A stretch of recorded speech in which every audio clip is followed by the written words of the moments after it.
Hello everybody, welcome to the Kingdom of AkiMakiRoll here with another BrownDust2 guide. Today we're going to be clearing the Carta War Z Fiend Hunt. In the Carta War Z Fiend Hunt event, the boss is called Abomination. Abomination is a light property physical damage dealing boss. So make sure you bring dark property characters if you want to do the maximum amount of damage. Moving on, if you can see where I'm clicking, that's pretty much the Abomination's weak point. So it's straight down the middle as you can see. If you use Zenith or Brigandette, you can be able to just easily hit the boss in the center. The Abomination's weak parts will take 200% more damage and is immune to knockback, silence, and weakened. Up next is the hunting rules. When the hunt begins, you will start off with 6 SP and recover 4 SP every turn thereafter. And if you do 3 or more chains on the Fiend's weak part, which is down the center, you should be able to get 100% crit rate, which means you'll always be doing crit damage to every one of his body part. Now moving on to Abomination stats, as you can see, Abomination is physical DPS, which means that you want to use defense % armor in order to survive his hit. And I do recommend it, especially for the tank in it, for example, Seer, which I'll be showing you guys in the battle. Now, secondly, I will talk about Abomination skills as well as conditional skills. However, I'll be showing that in the middle of the battle.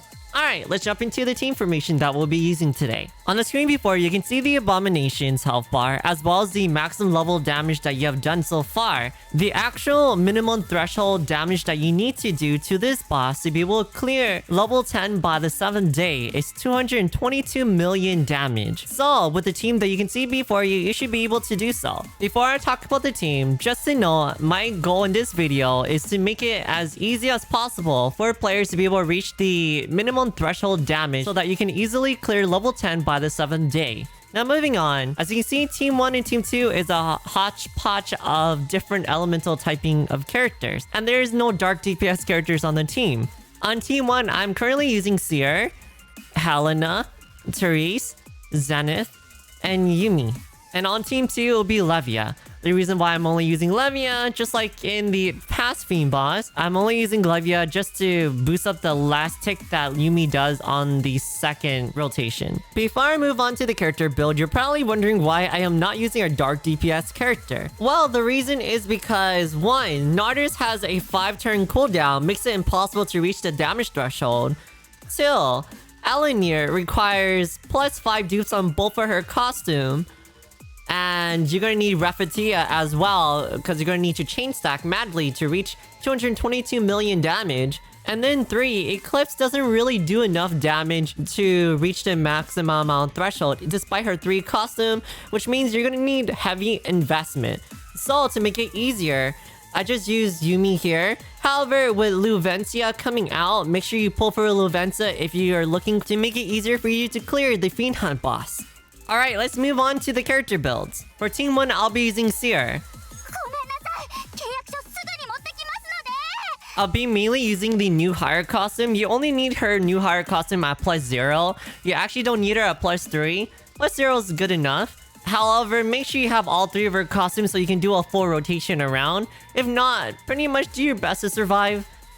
And these are her gears and stats. Again, she's not a damage dealer, just make sure you stack a lot of defense % on her. She's just there to tank the damage and to be able to stack the damage buff on the new hire costume. So give her a lot of defense %. The second character of Team 1 is Helena. I'll be mainly using B-rank idol Helena at +5. You don't really need the other costume at all, but it's nice to have, but you only need B-rank idol at +5. And these are her gears and stats. Again, make sure you give them defense %. Minimum threshold is 60% and above because the damage that he does is redonkulous. So between 60 and 9% is good. The third character of Team 1 is Therese.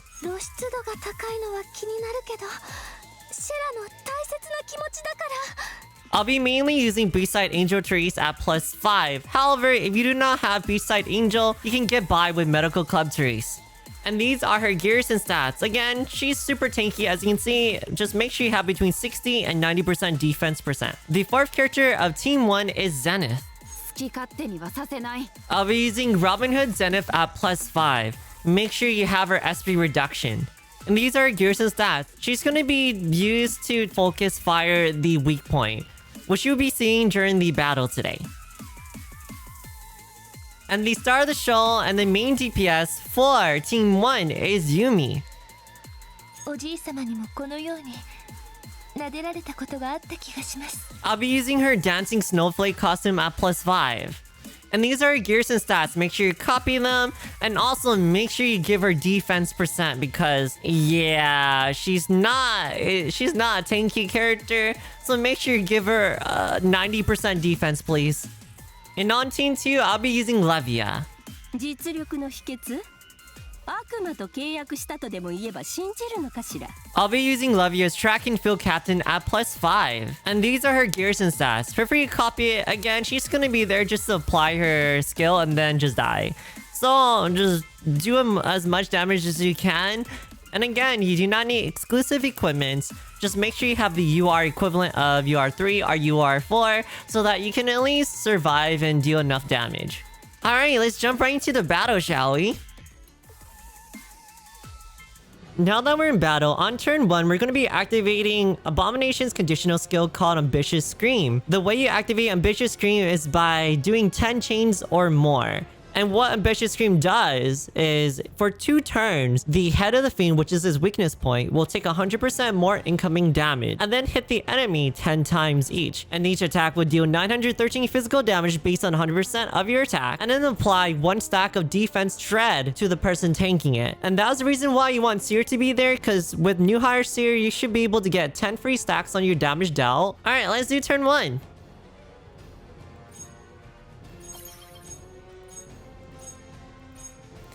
Again, just to remind you, on turn 1, we're going to be activating Abomination's conditional skill.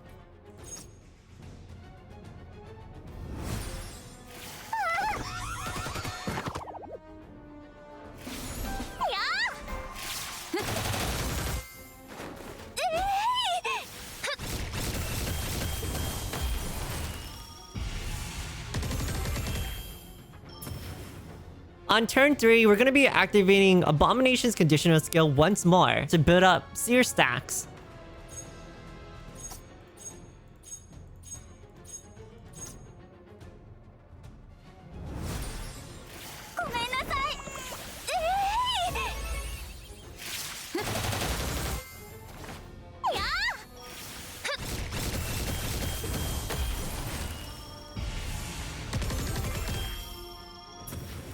Now that you have made it to turn 5, if you look on the top left corner, you can see that you have 20 augmentation stacks. Make sure you check. And then you should have 20 defense percent reduction shred on your Seer, which means your Seer lost 100% defense. And that's the reason why I have 103% defense percent on my Seer. And then you should also make sure you check if your Seer is going to be off cooldown the next turn, which is going to be very, very important. And then finally on turn 5, we're not going to be activating Abomination's conditional skill.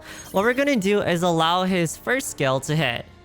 The first skill is called Pollution Claw. What it does is permanently renders the attack area undeployable. Additionally, removes buffs from the target and instantly kills them. To the main target, deals 3,652 physical damage based on 400% attack. So make sure your Seer is the one taking it. And also make sure you don't have any other characters left and right. And don't worry, the main target does not actually lose their buffs. And again, we're allowing skill 1 to hit. We're not activating conditional skill.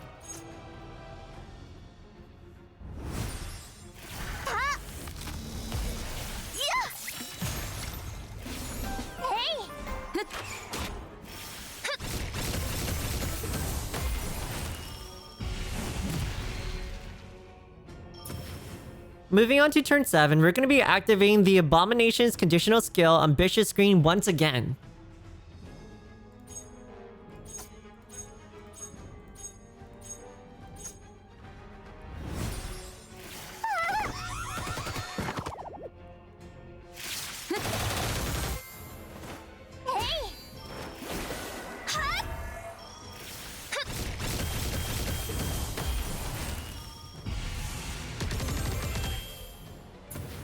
On turn 9, we're going to be activating the Abomination's final conditional skill for the last and final time, since it only activates 4 times in a row.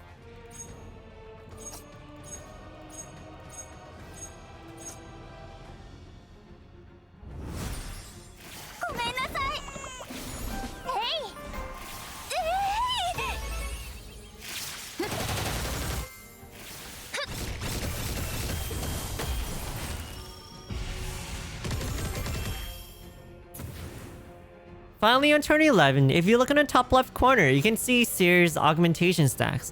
You can see that she has 40 augmentation stacks. And then you can see that she also has 20 defense percent reduction shredding stacks on her. So again, be very careful. And then make sure your new higher Seer is going to be off cooldown on the next turn. Now for turn 11, we're going to allow the boss's second skill to hit us. The boss's second skill is called Carnage Stream. It'll hit your team 8 times in a row, and if you have stat reinforcement effect, it'll deal 1,270 physical damage based on 140% of its attack instead. So, yeah, be very careful and make sure your team has a lot of defense percent, okay? Alright, let's jump right to it.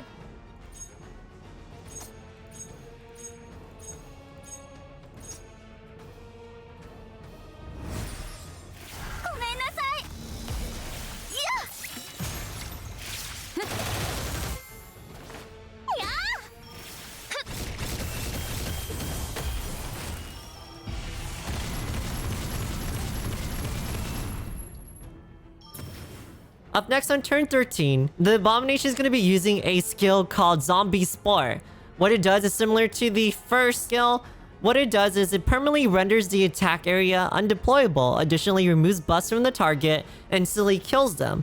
To the main target, which is right now Zenith, it will deal 4,565 physical damage based on 5% of the attack. And don't worry, the buffs will not disappear off the main target. What it does is just auto kills anybody behind it, deletes the area, and yeah, that's pretty much it. Alright, let's jump into turn 13.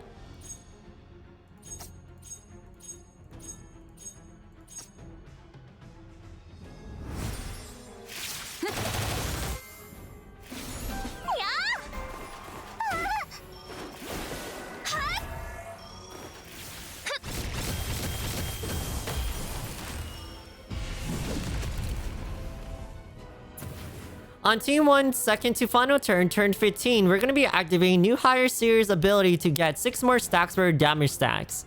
The Abomination's fourth skill is called Bile Bomber. It hits 6 times on all enemies and also increases more damage if you have stat reinforcements on your character. Alright, let's get around to turn 15.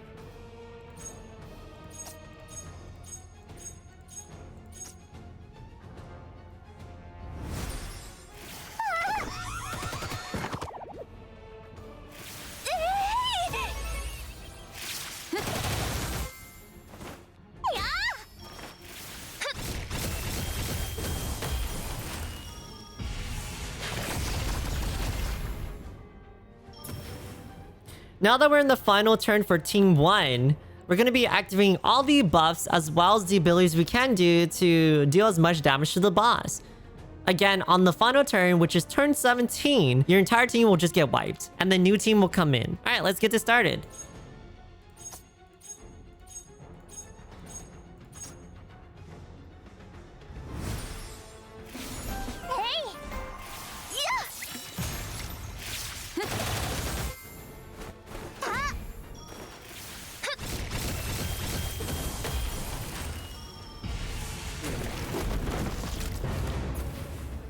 And finally, as Team 2 comes in, which is Levia, or you can just use Wiggle or any other character to just suicide bomb the boss.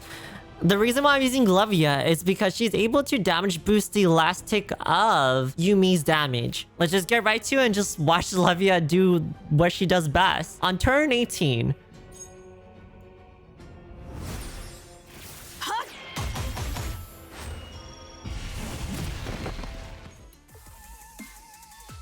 for the final damage check, as you can see, the level maximum damage this team could do is 234 million damage, which is above the minimum threshold of 222 million damage to be able to clear by the 7th day, level 10. Feel free to copy this team. I'll be putting out another video when Luvencia comes out to make it an easier guide to clear the Abomination. Do your best, guys. Good luck, and I wish you all the best. Thank you! Hello Onis, if this video helped you out, don't forget to leave a like, consider subscribing to my channel if you haven't already, and I will see you all soon on the next video. See you next time Onis!